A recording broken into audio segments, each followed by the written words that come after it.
여러분 이런 교회 다니는 사람에게 저는 너무나도 가슴 아픈 게 뭐냐면 이게 신앙입니까 이게?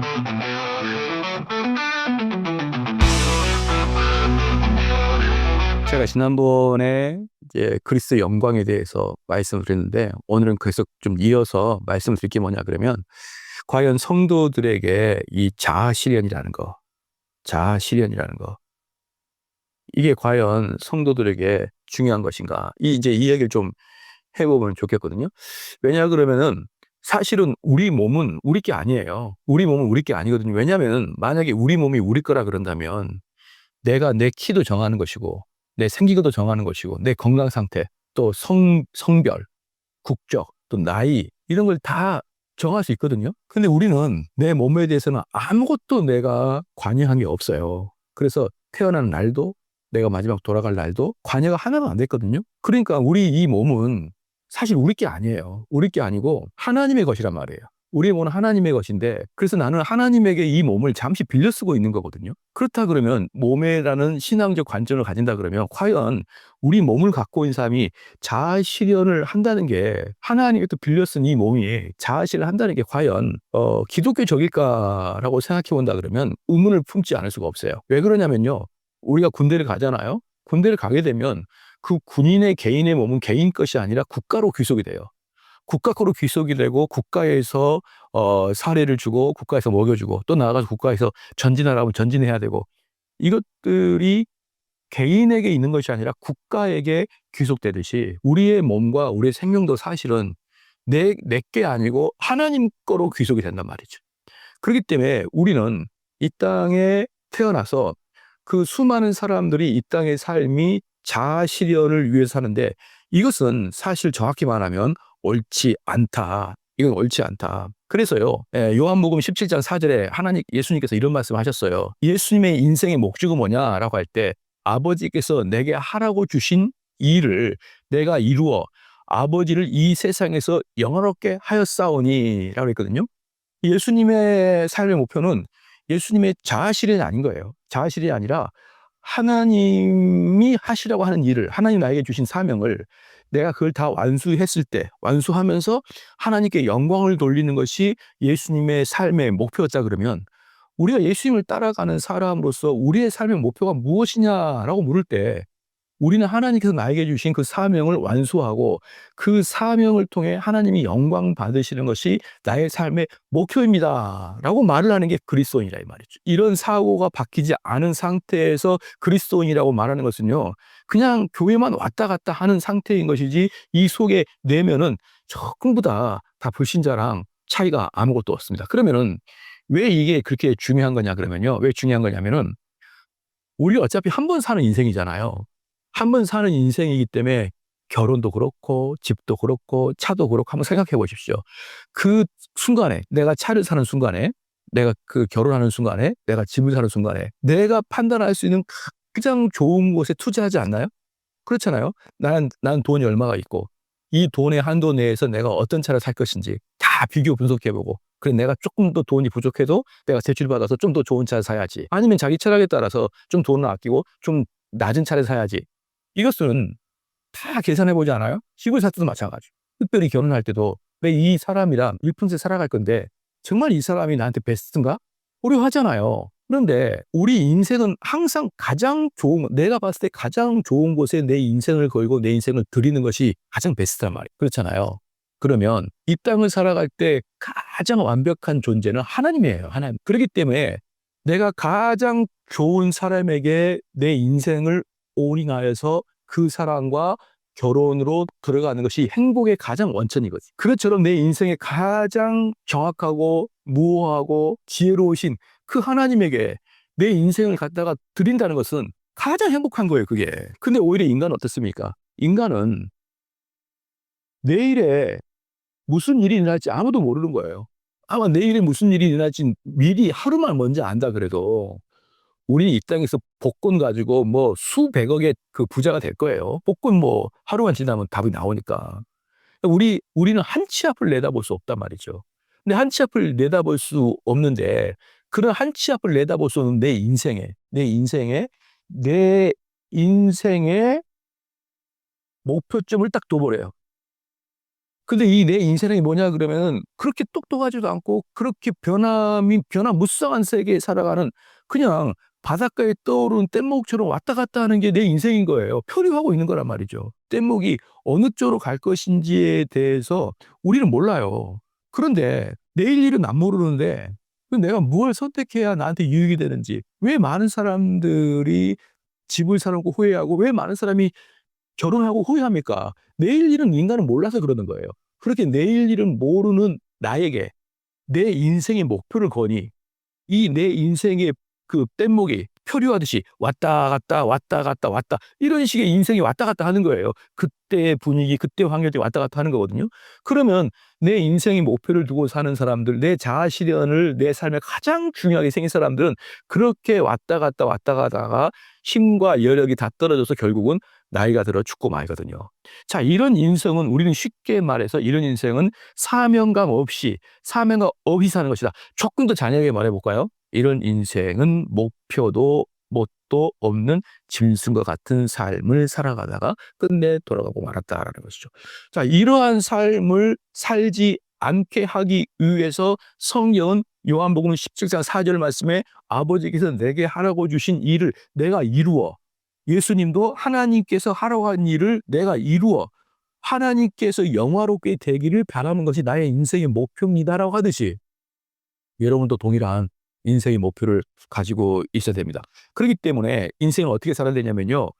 우리는 이 내 인생의 목표로 살아가는 것이 너무 이 땅에서 익숙하기 때문에 내 인생의 목표가 아니라 하나님을 나의 목표로 삼다는 것은 엄청난 노력이 필요하거든요. 이것을 우리는 쉽게 말해서 경건의 훈련이라 이렇게 표현합니다. 경건의 훈련. 나에게 시선이 맞춰져 있는 것을 하나님에게 시선을 돌리는 것이에요. 돌리는 것입니다. 그리고 또 어떤 사람은요. 이제 내 인생을 좀 더 확장시켜서 누구에게 투영을 하게 되면 내 자식에게 투영을 하면 자식에게. 여러분 저는 자식의 성공을 위해서 뒤에서 불철주야 노력했던 많은 부모님들, 학부모들을 많이 알거든요. 그런데 100%는 아니지만 10의 8구는 10중 8구는 나중에 이 자식 때문에 뜨거운 눈물을 흘리는 부모들을 얼마나 많이 봤는지 모릅니다. 왜 그러냐 그러면요. 내 인생의 목표를 자식에 두는데 그 자식조차도 뭡니까? 환경과 여러 여건에서 움직인단 말이에요. 움직여. 그래서 이제 내가 예를 들어서 내가 공부를 잘하는 아들을 제가 키워요. 그랬더니 이 아이가 엄마 말을 잘 듣습니다. 그래서 이렇게 공부하라면 공부도 하고 학원 가라면 가기도 하고 또 열심히 시키면 성적도 올라가고 엄마 말을 참 잘 듣는 효자예요. 그러니까 이 자녀를 부모는 공부를 많이 시켜가지고 좋은 대학 또는 좋은 직장에 가도록 공부를 시키거든요. 그러면 이 사람은 좋은 직장을 가게 됐죠. 좋은 직장을 가게 되겠죠. 좋은 직장을 딱 가는 순간 멋지거나 예쁜 여자친구나 남자친구가 딱 생기는 거죠. 그렇죠? 이성 친구가 생깁니다.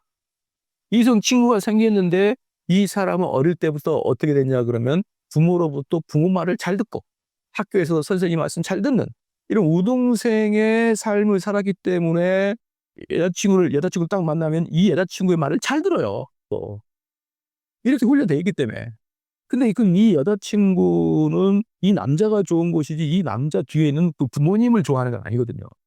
그러니까 이 여자친구가 이 남편 된 사람에게 나 이건 싫고 엄마 아빠를 계속 만나는 것은 부담된다라고 이야기를 하게 돼 있거든요. 흔히 그렇게 돼 있어요. 그러면 이 원래부터 여성 말을 잘 듣거나 원래부터 그 아빠 말을 잘 듣는 이 사람은 결국 이성 친구의 이런 이야기를 듣고 부모를 멀리하게 되는 경우가 되게 많습니다.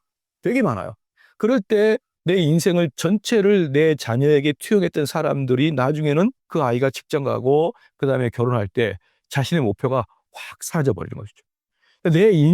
내 인생을 내 목표로 사는 사람이나 내 자녀를 내 목표로 사는 사람은 그게 일정하게 굳어 있는 것이 아니라 시대에 따라서 환경에 따라서 또는 결혼에 따라서 이 목표물이 변해버리기 때문에 그 목표물을 향해서 따라가는 삶은 결국은 슬픔에 빠질 수밖에 없습니다. 그래서 제가 우리 성도들에게 기도하면서 여러분의 꼭 부탁을 드리고 싶은 것은 뭐냐 그러면 여러분의 인생은 하나님이 여러분을 위해서 하시고자 하는 일을 성취함으로 하나님이 여러분에게 원하시는 그 일을 함으로 말미암아 하나님이 영광 받으신 일을 여러분의 삶의 목표로 잡으면은 지금까지 내가 가지고 있던 목표물이 사라져도 아무렇지도 않습니다. 이게 얼마나 어렵냐 그러면 이렇게 계속적으로 말씀을 해드려도 많은 사람들이 자기 남편에게, 자기 아내에게, 자기 재산에게, 자기 부동산에, 자기 자녀에게, 심지어 자기 자아에게 이렇게 목표를 투영하고 있기 때문에 그 목표는 시간이 지나면서 휘발유처럼 사라져 버리고 말거든요. 그래서 눈물의 골짜기를 들어가는 거예요. 그래서 제가 여러분을 테스트한 게 뭐냐면 자기 자아 실현에 나는 자아 실현이 얼마나 강하냐라고 할 때 이 사람들의 특징이 뭐냐 그러면 하나님의 모욕을 당하는 것은 별로 크게 고려하지 않아요. 그런데 자기 인격에 누군가가 조금이라도 모욕을 시키면 이 사람은 참지를 못합니다. 자기 자아에 대한 너무 애정이 강해가지고요. 자기를 조금이라도 스크래치를 강하게 놓는다 그러면 참기가 어려워요. 그리고 이 사람들은 하나님이 주신 사역에, 하나님이 주신 그 사명에 목표를 이수하지 못해도 아무렇지도 않아요. 오늘 목사님 안 되네요. 안 되네요. 그러나 자기와 자기 가족의 목표가 이루어지지 못하면 난리를 치는 거예요. 난리를 치는 겁니다. 이런 것들이 다 하나님을 섬기고 하나님을 살아간다는 교회에 엄청나게 많아요. 엄청나게 많습니다. 하나님의 유익을 위해서는요, 내가 시간을 투자하는 것도 한계가 있습니다. 한계가 있는데 내 유익을 위해서는 밤잠을 설치는 것이 바로 인간이에요. 그러니까 우리는 여러 가지 환경을 조합해 봤을 때 교회에 다니는 사람도 사실은 자기 유익을 위해서 다니는 것이지 하나님의 말씀을 성취하고 따라가기 위해서 교회를 다니는 사람들은 매우 적다. 매우 적다. 예를 들어 보겠습니다. 한쪽 두 쪽이 있어요. 이쪽은 하나님의 영역이고 여기는 인간의 영역인데 하나님이 요구하시는 것은 뭐냐 그러면은 너희를 하지 말고 창조주이신 하나님에게 영광을 돌리라. 그렇게 이야기하는 거거든요. 하나님께 영광을 돌리라. 그 다음에 너의 자신을 네 자아를 부인하라. 그러니까 너 자신이 욕구를 꺾고 하나님이 말씀하신 그 일을 성취하라. 그리고 너가 지금 즐기고 있는 그 죄, 도박이면 도박, 무슨 뭐 중독, 뭐 이런 죄에서 너는 죄를 짓지 마라. 이 죄는 인간이 되게 좋아하는 거거든요. 좋아해서 지는 거예요.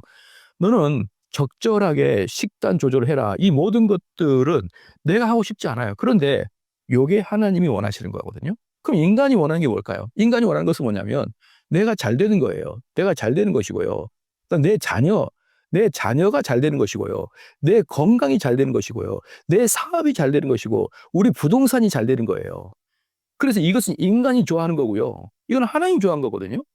그래서 이거 하나님이 좋아하기 때문에 이것을 신본주의라고 해요. 신본주의. 인간이 좋아하는 것 때문에 인본주의라는 거예요. 인본주의. 근데요, 기독교는 근본적으로 신본주의예요. 하나님의 본성을 따라서 하나님이 원하시는 일을 하는 것이 신본주의인데 저는 너무나도 가슴 아픈 게 뭐냐면 교회의 기도 제목은 거의 대부분 이겁니다. 교회라고 간판은 있는데 그 교회를 들어가 보면 전부 다 인본주의예요. 어떻게 인본주의가 신앙이 될 수 있습니까? 더 문제는 뭐냐면 이런 인본주의를 교회 목사님이 자극을 시켜주는 거예요. 자극을. 지금은 잘 모르겠습니다만은 저희들이 옛날에 학력고사 볼 때 있잖아요. 학력고사 볼 때 있으면은 어떤 일을 하냐면 학력고사에 또는 수능을 볼 때에 부모님들이 교회를 갑니다. 그날 수능 보는 날, 또 한교사 보는 날. 그래서 만약에 1교시에 뭐 예를 들어서 8시부터 시작해서 10시까지 1교시다. 그럼 이때는 국어를 본다. 그러면은 교회에 있는 학부모들이 8시부터 10시까지 기도를 하는 거예요. 그리고 또 뭐 한 20분 휴식은 20부터 휴식하고 또 2교시에 또 뭐 몇 시부터 몇 시까지 2교시 시험이다. 그러면 또 부모들이 또 2교시 맞게 또 기도를. 이걸 어디서 했어요? 이걸 교회에서 했어요. 교회에서. 이게 뭡니까 이게? 이게 신앙입니까 이게? 아니 이런 걸 신앙이라고 가르치는 교회도 그렇고 이런 곳에 가가지고 여러분 아유 이런 거 기도하잖아요. 근데 기도 안 들어진 거 확신합니다. 이런 기도 안 들어져 하나님께서. 왜 확신하냐면 만약에 이런 기도 들어졌잖아요. 서울대학교 60% 이상이 기독교인이 돼야 돼요. 서울대학교 뭐 60% 오니 하나님께서 불신자도 불쌍히 여겨서 야 니네들은 교회를 안 다니지만 그래도 열심히 했으니까 내가 40%는 TO를 줄게. TO를 줄게. 그 정도 해서 너그럽게 40%지 만약에 하나님께서 이 못된 불신자들 어디서 예수도 안 믿고 좋은 대학 가려고 그래. 싹 다 떨어져. 서울대 100% 기독교야지. 아니 서울대 안 들어줘요. 당신네 아들들이 그 수능 볼 때 그 시간에 뭐 영어로 기도할 거예요? 국어로 어떻게 영어로 기도는 좀 칩시다. 근데 국어로 어떻게 기도할 거예요? 국어로. 훈민정이 나라 말씀이 둥국에 달함. 그렇게 기도할 건가? 수학은 어떻게 할 거예요? 수학은. 이런 어리석은 짓을 교회에서 하고 어리석은 짓을 교회에 프로그램 넣고 이런 것들 때문에 수많은 사람이 수능 기도회를 가고 앉아 있고 이런 것들이 교회에서 하기 때문에 여러분 이런 교회 다닌 사람이 무슨 놈의 하나님의 영광을 위해서 살 것이고 무슨 놈의 하나님의 영광에서 내 자아를 부인할 것이고 그렇잖아요. 내가 온전히 내 가정의 행복과 내 자아 실현을 위해서 교회를 다닌 사람에게 어떻게 하나님에서 헌신할 수 있습니까? 저는 분명히 이걸 보고 있는 많은 교회들한테 부탁을 드리고 싶은 것이 뭐냐면 그런 식의 신앙은 불신앙과 동일하다.